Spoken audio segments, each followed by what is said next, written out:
आप सभी को सोमवती अमावस्या की हार्दिक शुभकामनाएं। सावन मास में सोमवती अमावस्या का जो दुर्लभ सहयोग प्राप्त हो रहा है, ये भगवान शिव की विशेष कृपा है। भगवान भोलेनाथ की और माता पार्वती की कृपा आप पे और आपके परिवार पे सदा सर्वदा बनी रहे। आज आप सुनेंगे सोमवती अमावस्या की कथा।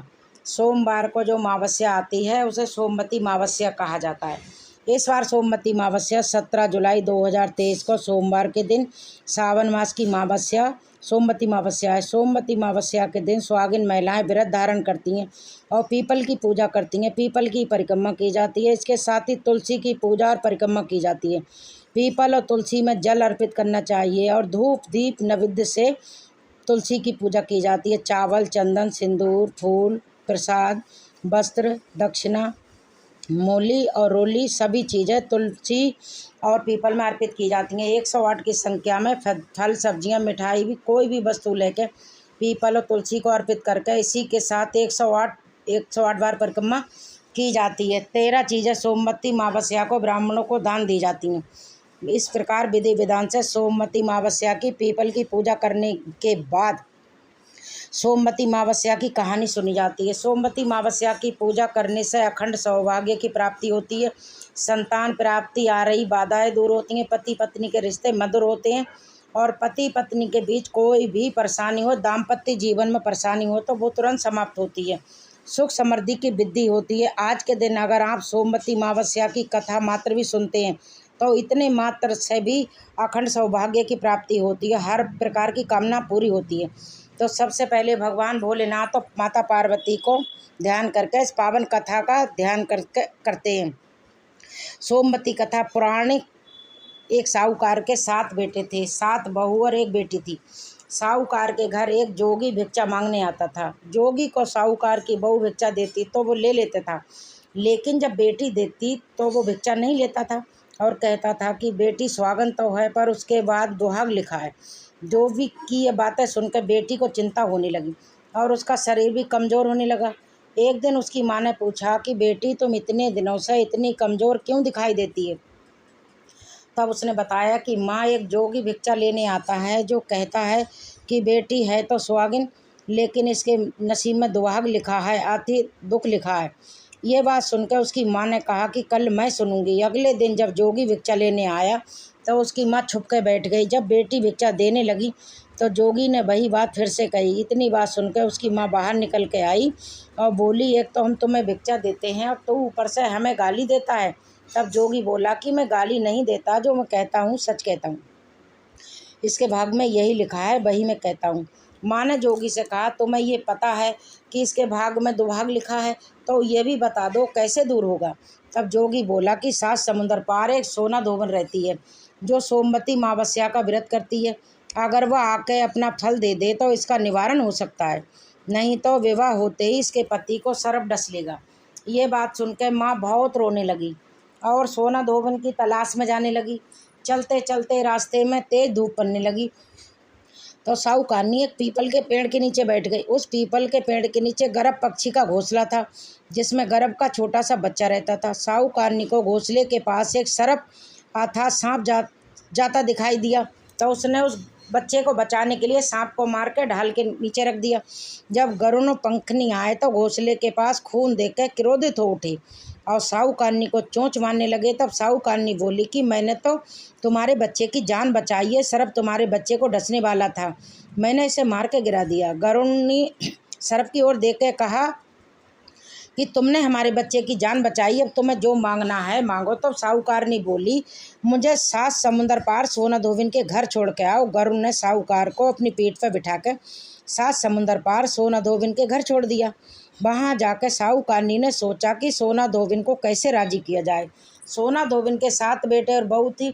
उसकी 7 बहुएं काम को लेकर रोज लड़ाई करती थी और काम भी नहीं करती।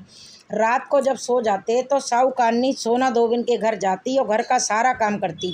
गायों को नहलाती, घर की सफाई करती, रसोई का काम करती, चौका बर्तन करती, आटा पीसती, कपड़े धोती, पानी भरती और दिन होने से पहले चली जाती। 7 बहुएं रोज़ सोचती कि ये सारा काम कौन कर रहा है, लेकिन एक दूसरे से पूछती नहीं कि ये काम कौन कर रहा है। एक कुछ दिनों तक ये सब काम उसी प्रकार से चलते रहे। तब एक दिन धोबिन ने अपनी बहू से पूछा कि तुम आजकल लड़ती भी नहीं हो और काम भी ठीक ठाक कर रही हो। तो बहू ने कहा कि सासू जी, काम तो हमें ही करना पड़ता है, चाहे हम लड़के करें या राजी से करें, इसलिए लड़ाई करने का क्या फ़ायदा। सोना धोबन ने सोचा कि आज देखती हूँ कौन सी बहू काम करती है, और वो रात को सोई नहीं। उसने देखा कि रात को एक स्त्री आई और पूरा काम करके जाने लगी। तो सोना धोबिन ने बोला कि तुम कौन हो और तुम्हें ऐसी क्या ज़रूरत है जो तुम इतना काम कर रही हो। साहूकारनी ने कहा कि ज़रूरत है तभी तो इतना काम कर रही हूँ। सोना धोबिन ने पूछा तुम्हें क्या चाहिए। साहूकारनी बोली कि पहले मुझे वचन दो तब बताऊंगी। सोना धोबिन ने वचन दे के कहा कि अब बताइए। साहूकारनी बोली कि मेरी बेटी के भाग्य में दुभाग अर्थात दुख लिखा हुआ है, इसलिए आप मेरे घर चल के उसे सुहाग दे दीजिए और उसे सोमवती कर दीजिए। तब सोना धोबिन ने अपने बेटे और बहू से बोला कि मैं तो साहूकारनी के साथ जा रही हूँ, यदि पीछे से तुम्हारे पिताजी ख़त्म हो जाएं तो तेल घी के उसमें डाल कर छोड़ देना। तो दोनों जनी साहूकारनी के घर चली जाती हैं। तो साहूकारनी की बेटी का ब्याह होने लगता है। दूल्हा फेरे में बैठ गया। सोना धोबिन ने दूल्हे के घुटने के पास कच्चा करवा रख के बैठ गई, उसमें दूध डाला और तार पे तार लेके बैठ गई। थोड़ी देर के बाद सांप दूल्हे को डसने के लिए आया। सोना धोबिन ने करवा आगे रखा और तार से बांध दिया, लेकिन दूल्हा तो डर के मारे ही मर गया। तब सोना धोबिन ने टीके में से रोली लकारी, मांग में से सिंदूर निकाला, कोया में से काजल निकाला और मेहंदी निकाल के छोटी उंगली से छींटे मारी। और सोना धोबिन बोली कि आज दिन तक मैंने जितनी सोमवती अमावस्या करी हैं, इस सब का फल तो साहूकार की बेटी को लग जाए, और आगे जो मैं सोमवती अमावस्या करूं वो मेरे बेटे को लगे। इतने कहते ही दूल्हा जीवित हो गया। सब सोमवती की जय जय बोलने लगे। सोना धोबिन वापस जाने लगी। तब साहूकारनी बोली कि तुमने मेरे जमाई को नया जीवन दिया है, इसलिए तुम्हें जो इच्छा हो वो मांग लो। वो बोली कि मुझे तो कुछ नहीं चाहिए, सिर्फ एक हांडी दे दो। वो हांडी लेके चली जाती है और रास्ते में हांडी का 108 परिक्रमा करके पीपल के पेड़ के नीचे गाड़ के अपने घर आ जाती है। घर आके देखती है कि उसका पति मरा हुआ तेल और घी के कूप में पड़ा है। तब उसने टीके में से रोटी निकाली, मांग में से सिंदूर निकाला, कोया में से काजल निकाला और नुम्मा में से मेहंदी निकाल के चितली उंगली से छींटे दी और बोली जो मैंने रास्ते में सोमवती की है उसका फल मेरे पति को मिला। इतना कहते ही उसका पति उठ के बैठ गया। घर पर ज्योतिषी ब्राह्मण आया और बोला कि जजमान, सोमवती अमावस्या का मेरा क्या है, दक्षिणा तो दो। सोना धोबिन बोली मुझे तो सोमवती रास्ते में आई थी तो कुछ भी नहीं किया, जो कुछ भी किया वो सब पीपल के नीचे गाड़ दिया, जाकर खोद कर निकाल लो। ज्योतिषी ब्राह्मण ने जाके खोद कर देखा तो 108 और 13 सोने के चक्कर मिले। ज्योतिषी ब्राह्मण सबको घर ले आया और बोला कि ऐसी इतना किया है और मुझे बोल दिया कुछ नहीं किया। तो सोना धोबिन बोली ये तो तुम्हारे ही भाग्य से हुआ है, इसलिए सब तुम ही ले जाओ। ब्राह्मण बोला मेरी तो इसमें से चौथी पाती है, बाकी आपका मन हो उसे दे देना। सारी नगरी में बोल दिया कि सब सोमवती अमावस्या का व्रत कीजिए। हे सोमवती अमावस, जैसे ही साहूकार की बेटी को सुहाग दिया वैसा सबको सुहाग देना। सोमवती अमावस्या की कहानी कहने वाले, सोमवती कहानी को सुनने वालों को और हुंकारा भरने वाले को और अपने पूरे परिवार को देना। प्रेम से बोलिए जय सोमवती अमावस्या। सोमवती अमावस्या के दिन प्रातःकाल ब्रह्म मुहूर्त में उठकर और नित्य कर्मों से निवृत्त होकर स्नान कर लीजिए। गंगा जल से स्नान करना चाहिए, फिर साफ स्वच्छ वस्त्र धारण करना चाहिए। अगर संभव हो तो नए वस्त्र धारण करना चाहिए, नहीं तो पुराने भी हों, धुले हुए हों, शुद्ध हों, इस बात का ध्यान रखिए।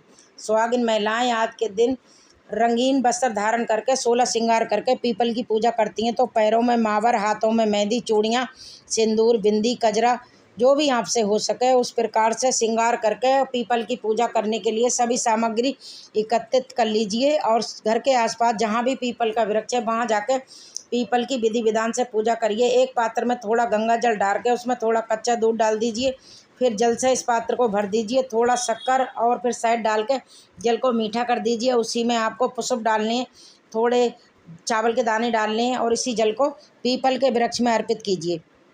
इसके बाद पीपल के जड़ में हल्दी, रोली, अक्षत और सोना धोबिन का चित्र आप चाहें तो बना सकते हैं, या फिर मानसिक रूप से मन में सोना धोवन का ध्यान कर सकते हैं। चावल के आटे में हल्दी मिलाकर इसका एक घोल तैयार कीजिए। इसी से आप सोना धोवन का चित्र पीपल की जड़ में बना सकते हैं और अपनी पांचों उंगलियों को उसी घोल में डुबा के 5 बार या 7 बार पीपल की जड़ पर थापे दिए जाते हैं। अपनी उंगलियों के निशान लगाए जाते हैं। इस प्रकार पीपल की पूजा में आपको ये कार्य भी करना होता है। फिर फल, मिठाई इत्यादि भोग स्वरूप भोग पीपल की जड़ में अर्पित किए जाते हैं। आप चाहें तो 16 सुहाग की 16 सामग्रियां भी अर्पित कर सकते हैं। आप चाहें तो इच्छा अनुसार जितना भी आपके पास उपलब्ध हो, जैसे सिंदूर, बिंदी, मेहंदी, चूड़ियाँ, इस प्रकार जितनी भी चीज़ें आपके पास उपलब्ध हों उतनी चीज़ें आप पीपल की जड़ में सोना धोवन के निमित्त अर्पित की जाती हैं। आप चाहें तो वस्त्र भी अर्पित कर सकते हैं। जितनी सामग्री आपके पास हो उसी के अनुसार विधि विधान से सोना धोवन की पीपल के वृक्ष की पूजा कर लीजिए। और इसके बाद पीपल के वृक्ष की परिक्रमा करी जाती है। तो आपको कच्चा सूत चाहिए। जितनी भी संख्या में आप परिक्रमा करना चाहते हैं, जैसे आज के दिन 108 परिक्रमा करनी चाहिए, लेकिन आप नहीं कर पाते हैं तो अपने हिसाब से आप चाहें तो 11 या 21 परिक्रमा भी कर सकते हैं, 7 बार भी कर सकते हैं। जितनी संख्या में आपको परिक्रमा करनी है उसी के अनुसार कच्चा सूत ले लीजिए, या चाहें तो आप कलावा ले सकते हैं। उसी धागे को लपेटते हुए और गिनती करने के लिए आप कोई भी सामग्री ले लीजिए, जैसे आप चने ले सकते हैं या फिर मूंगफली के दाने ले सकते हैं, स्वाद की सामग्री ले सकते हैं। जितनी संख्या में आपको परिक्रमा करनी है उतनी संख्या में आप सामग्री गिन के रख लीजिए और एक एक सामग्री अर्पित करते हुए हर बार की परिक्रमा आपको पूरा करना है। अपने हाथ में सिंदूर रखिए। जितनी बार आप परिक्रमा करेंगे, जहाँ से आप परिक्रमा शुरू करते हैं वहीं पर आने के बाद हर बार सिंदूर से पीपल की जड़ में तिलक करते हैं और वही उंगली अपनी मांग में भरी जाती है। तो जितनी बार आप परिक्रमा करेंगे उतनी बार आप अपनी मांग में सिंदूर लगाएंगे और पीपल की जड़ में भी लगाएंगे। इसी प्रकार परिक्रमा आप पूरा कर लीजिए। फिर वहीं बैठ के आप चाहें तो कथा सुन सकते हैं, या फिर कथा चाहें तो घर में भी आकर सुन सकते हैं। और हाँ, पीपल की पूजा करते समय पीपल में आप दीपदान जरूर करना है। आप चाहें तो शुद्ध घी का दीपक दान कर सकते हैं, चाहें तो तिल के तेल का भी प्रज्वलित कर सकते हैं। कोशिश कीजिए सरसों का तेल का ना करें। पीपल की पूजा करते हुए, पीपल की परिक्रमा करते हुए ओम नमो भगवते वासुदेवाय नमः इस मंत्र का जप करते रहनिए। इसके साथ एक और ये आपको और करना है, जो भी सामग्री आप लेके गए हैं चढ़ाने के लिए उसमें से कुछ सामग्री आप दान जरूर करना। सौभाग्य में वृद्धि होती है, सुख समृद्धि भी आती है। इसलिए आप जो भी सामग्री, फल, मिठाइयाँ, स्वाद की सामग्री जो भी लेके गए हैं उसमें से कुछ चीज़ें दान कर दीजिए और कुछ चीज़ें आप अपने घर में स्वयं भी परिवार में सबको प्रसाद रूप में बांट भी सकते हैं, स्वयं भी ग्रहण कर सकते हैं। आज के दिन सिंदूर का सौभाग्य में वृद्धि होती है। स्वाग की सामग्री दान करने से अखंड सौभाग्यवती की प्राप्ति होती है। इसलिए जब पीपल की परिक्रमा कर ली जाती है उसके बाद जो भी सुहागिन महिलाएं वहाँ होती हैं वहाँ सबको सिंदूर लगाना चाहिए। उनसे भी स्वयं को सिंदूर अवश्य लगवाइए। कोई बड़ा बुजुर्ग है तो उनके चरण स्पर्श करके आशीर्वाद अवश्य लेना चाहिए। अगर कोई ब्राह्मण है तो उन्हें दान दक्षिणा अवश्य दीजिए। अगर आप सोमवती अमावस्या का व्रत करते हैं तो शाम के समय मीठा भोजन कर सकते हैं। अगर आप व्रत नहीं करते हैं तो पीपल की पूजा करने के बाद घर आकर शुद्ध और सात्विक भोजन भी कर सकते हैं। अगर हाँ, घर के आप आसपास अगर पीपल नहीं है तो तुलसी की भी इसी प्रकार परिक्रमा पूजा कर सकते हैं, उसी फल की प्राप्ति होती है। तो अगर पीपल है तो और तुलसी की दोनों कर लीजिए, और पीपल नहीं है तो घर में जो तुलसी है उसकी भी इसी विधि विधान से पूजा करके परिक्रमा करके आप सोमवती अमावस्या कर सकते हैं। अगर आपको सोमवार का सोमवती अमावस्या का दोनों का ही व्रत है तो सुबह जब आप स्नान करेंगे उसके बाद दोनों व्रत का संकल्प लेकर दोनों व्रत कर सकते हैं। और सावन का सोमवार है तो आप चाहें तो पैपली पीपर की पूजा कर सकते हैं और चाहें तो शिव जी की पूजा कर सकते हैं। तो पूजा आप अपने अनुसार देख लीजिए, जो भी पूजा आप पहले कर पा सकते हैं वही कर लीजिए, कोई समस्या नहीं है।